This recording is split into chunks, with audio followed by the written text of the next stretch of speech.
The next thing we're going to look at here are the various elements on the book cover. So of course there's, and we're still looking at lettering here primarily. So there's of course the title, and let's look at the title. And I love this cover because the only thing on it is the title, and you don't need anything else here, because this title, just the fact that it's on its side, it's, you know, the whole cover, it's this off-white on black and it's all cracked. I mean, that just in itself really tells you everything you need to know about what this book is about. Right now, this particular design worked better in the 60s when they made this. Now you'd really want some kind of subtitle or something for SEO at the very least. But you can see just with just the cover here alone, they've made an effective title, an effective book cover. Go back. So, and of course, then the next thing is the subtitle, which is optional, but I strongly encourage you to have a subtitle if for no other reason than for SEO. And so here's a cover with just the title and a subtitle and nothing else. The title here is nice and clear. The subtitle actually isn't that clear to read. It should be bigger, but if you made it bigger, it'd make it harder to read the title. So it's kind of cute what they're going for, but a little less than effective. But still a nice clean design here. It was just nothing more than a title and a subtitle. And I saw this while I was looking at the vampire books. What do you guys notice about the subtitle of this book?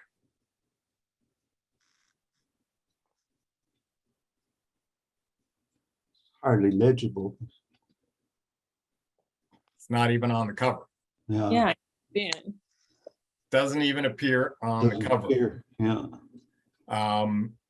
And this is straight SEO. So you remember what I put in was young adult vampire romance, and look at, boom, pure SEO subtitle, but it doesn't appear on this book. And with Kindle, with ebooks, Amazon allows this. I'm not sure why, but they do. So I thought, well, what are they doing on the paperback then? Because they can't get away with this on the paperback. So I took a look at that. And I got this. So okay. just for your edification, I'll explain a couple of things here. But yeah, obviously it's a completely different cover. And you see down here, it says first edition cover. So what this tells me is they actually did a print run of this book. So they actually printed out a few thousand copies, shipped them to Amazon.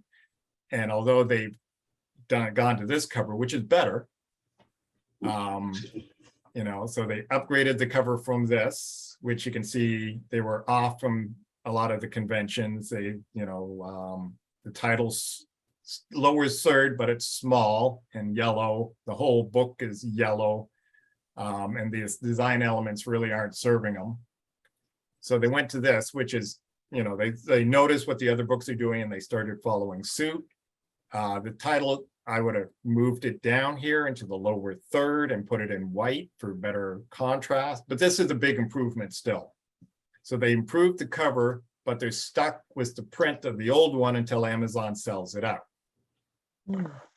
And then this is a mess here, because clearly when they put this book in Amazon, they didn't know how the series title worked. So they put it in the title, they put it in the subtitle, and they put it in the series name. So now it's appearing 3 times and it just looks like an amateur mess. So don't worry about any of this stuff yet, but I'm just kind of giving you a little bit of a education as to, you know, why things are the way they are here. So the next thing that you can have on your cover, again, was lettering, are bullets, bursts, and awards. And I made my life easier and just pulled my own book for this one, since it's got all 3 elements.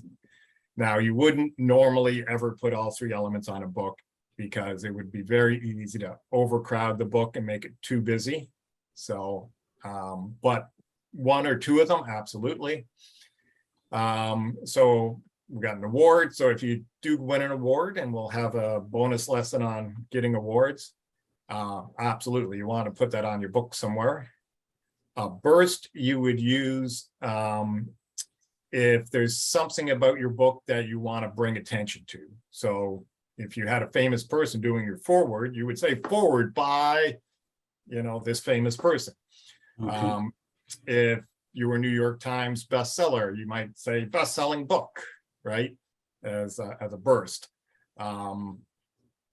So, and then bullets are just, usually benefits to the reader that they will get when writing this book. So normally it'd just be a nonfiction book. I can't think of any reason why you put bullets on a fiction, but for nonfiction book, you could use them to, list some additional benefits. This is more commonly done on the back cover, but if you put it on the front cover, you have the advantage of being able to also put it up here in your title, which is very strong SEO. So it's, a real kind of extra benefit to having that there. And then the series name, and you'll see I do have the series name here. And if you're doing a series, like here's an example on a nonfiction book, the Vampire Agape series. And of course, the author's name. So the author can appear at the top of the book, or it can appear at the bottom, as here. So quick pro tip is only the author's name. It's a very common mistake for self-published people, is they'll put written by or author or something like that. Don't do that. If your name's on the book, it's clearly understood you are the author of the book. So just put your name, no Mr. or Mrs. or anything like that. If you're a doctor, you can put a doctor in front of your name, of course. But generally, the only time you would add anything with your name is to say USA Today best-selling author or something of that sort. Now, if you're doing a children's book, you will also put on the name of the illustrator, of course, on the cover. So now you'll see here that I did story by, art by, which makes more sense in being a children's book and the fact that there's multiple names appearing on it. But the industry standard is still like this, just the name, and always the author's name first and then the illustrator. And we'll look at a completely different kind of books and you'll see author's name, illustrator's name. So that's the norm